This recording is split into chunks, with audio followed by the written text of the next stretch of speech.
Anshu, if you don't mind, यो पुलिसहरूले किन खानतलास गरेको? मलाई केही थाहा छैन।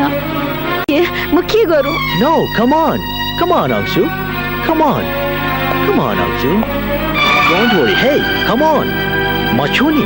मेरो विश्वास गर प्रिन्स, मानव सुध्रिसक्यो, उसले यस्तो बदमास काम गर्न छोडिसकेको छ।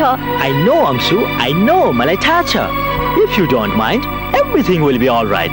Don't worry, don't you worry. यो सब के हो? के तमाशा हो यो सब?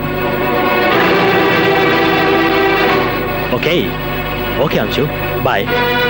Hi मानव।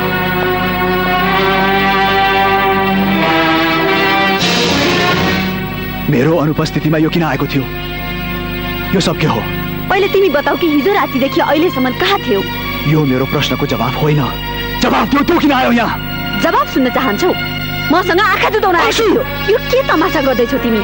दिउँसो म तिम्रो फ्याक्ट्री गएको थिएँ। 10 दिन भएर तिमीले काम छोडेको। तिमीले मलाई किन बताएनौ? त्यो त म तिमीलाई भन्नेवाला थिएँ। थाहा छ मलाई। भर्खर यहाँ पुलिस आएको थियो। सारा कोठाको सामान भाताङ बुतुङ पारेर गयो। के गर्छौ तिमी आजकल? एउटा साथी जो हाम्रो मद्दतको निम्ति आउँछ, त्यसलाई पनि तिमी गलत सोच्छौ? मद्दतको लागि आउँछ कि गिद्दे आँखा लगाउन आउँछ? हेर अंशु, मैले कुनै गलत काम गरेको छैन। पुलिस त के सारा आर्मी फोर्स आए पनि मलाई कुनै डर छैन। मैले काम छोडेको तिमीलाई यस कारण बताइन कि? हो स्पष्टीकरण दिइराख्नु पर्दैन। म तिमीसँग डिस्कस गर्न चाहन्न। तिमीलाई जे मन लाग्छ त्यही गर।